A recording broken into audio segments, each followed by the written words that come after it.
You know her, you admire her, and you might even wish you could be her. We're talking about the confident woman. What makes her so confident?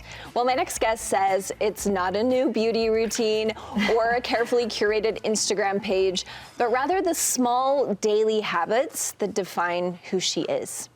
We are closing out our Habits of series with an empowering conversation on the confident woman, digging into the daily habits that shape her strong esteem and unshakable sense of worth.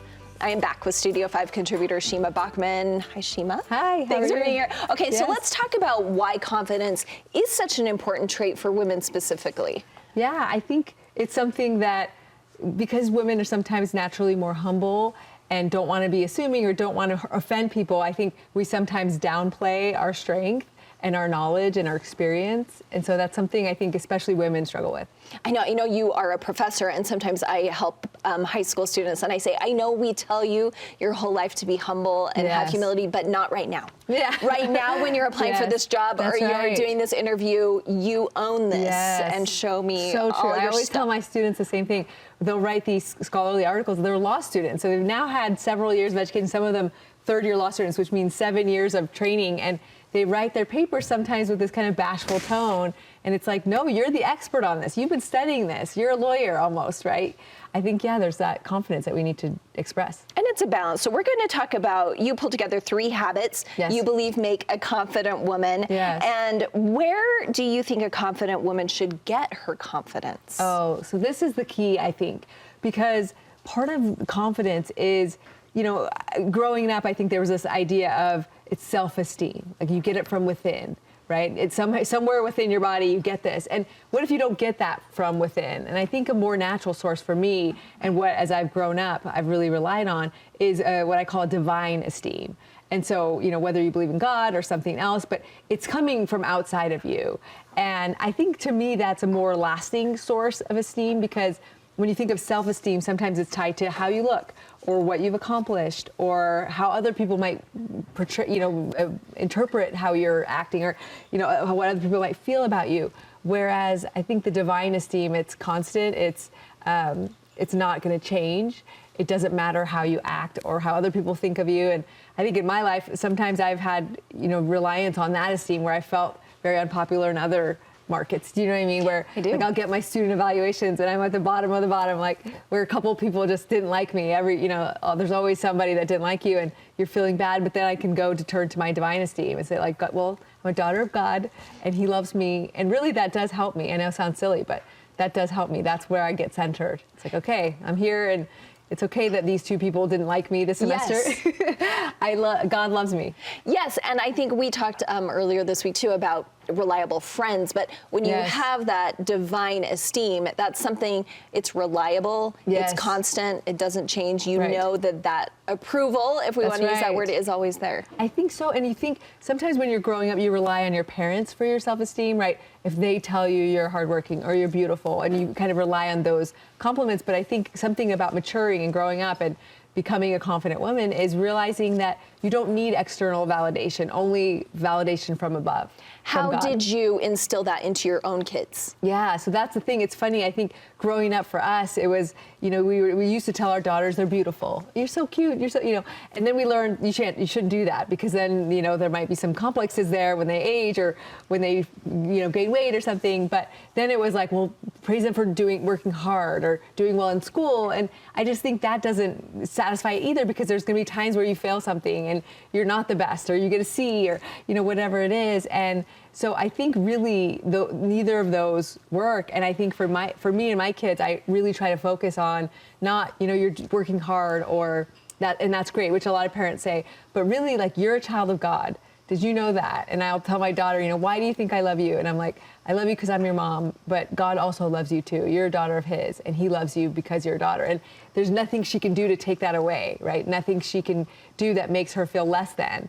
And I just think that is really, has to be the source of our confidence. I love that that was your response. I thought of this when my daughter was small. People would always just say, oh, you're so pretty, you're so pretty. And I would always say, and she's so kind. Exactly. But your answer just elevates mine just a little bit. And I think so, because I think, yes, kindness, but what if they're not kind that day? Right? Like God still loves them. And I want to show them, even when you're not kind. And sometimes, they'll hide things if they're, feel like, oh, if I say to mom I did this thing, then she won't think I'm kind anymore, Yeah. right? Like she won't love me. And so I want to show them that kind of unconditional love as much as I can as a parent, although I'm going to fail, though God won't. Okay, right? so for someone who speaks as part of their living, I like this Yes. next one. A confident woman evaluates her speech patterns. What are you Yes. saying with that? Yes, I've noticed this amongst my students and other female colleagues, myself. I catch myself all the time, and I'm always constantly evaluating my own speech because I make these mistakes myself. But I think a lot of times it's okay to say, for instance, when you're talking, I think this, or what if we consider this? If you're in a big group, say you're like at a council meeting or something, what if we consider this? I think that's good. It's humble. It's not claiming that you know everything. But I think sometimes women will say things like, the plan should be this, don't you think? Or what do you guys think? Or how does that sound? Or, like Yes. we kind of end it with a question or a little bit of a doubt at the end. And I think that really can undermine your confidence. One thing I remember reading about was even just in our emails that we're always putting the word just in front of things like just checking in. Does it? No. Yes, Like yes. we can have confidence in our Right. speaking and our writing. Yes. Yeah, I like that. And I think too, instead of some of those, what do you think? Or I don't know, you can say things like, because, right? So sometimes, a lot of times I've had to work out of my speech the words like, or I think I still say but those are things I try to work out of my speech. And I think a good way to replace them is because instead of like. Okay, I right? like so that. that's one way I think to do that. What about the value of silence Yes. sometimes in listening? Yes, and that's a big one too. I think understanding that it's okay to just listen for a while, right? If you're in a group meeting, I think some of the most powerful, confident people will wait, listen to everyone, try to digest everything, and then just try to speak. Or even in a conversation, be okay if it's silent for a minute and you just need to think. You don't need to fill the space. And I think that is confidence. It's something okay to I'm actually pause. working towards. It's not something I've perfected, but this is a working list for all of us. It's okay to pause. Yes. That's a good one. Okay, you also talk about Yes. not being distracted. A confident woman doesn't get distracted, you say. Yes. So one thing I used to struggle with a lot in my confidence was I remember in college trying to go meet with my professors, and I'd have to work up the confidence to do so. So part of this is like anyone can become confident or more confident, right?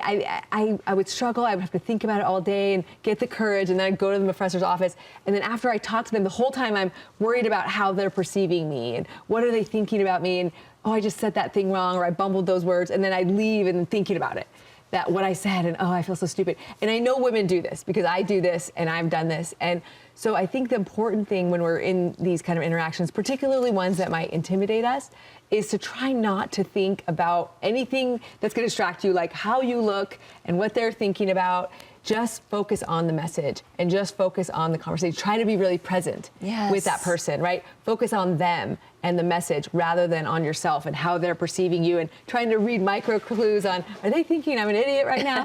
Because that's often what we think. Well, you hear me saying amen to all of these, so thank you so much. Yeah. People wanting more wise advice from you, Shima, where's the best place to connect? Oh, I'm on Instagram, Shima Bachman, and on TikTok, but I don't know if a lot of your friends and fans are on TikTok, but I'm also We're on there. TikTokers, but she's Instagram. Thank you so much.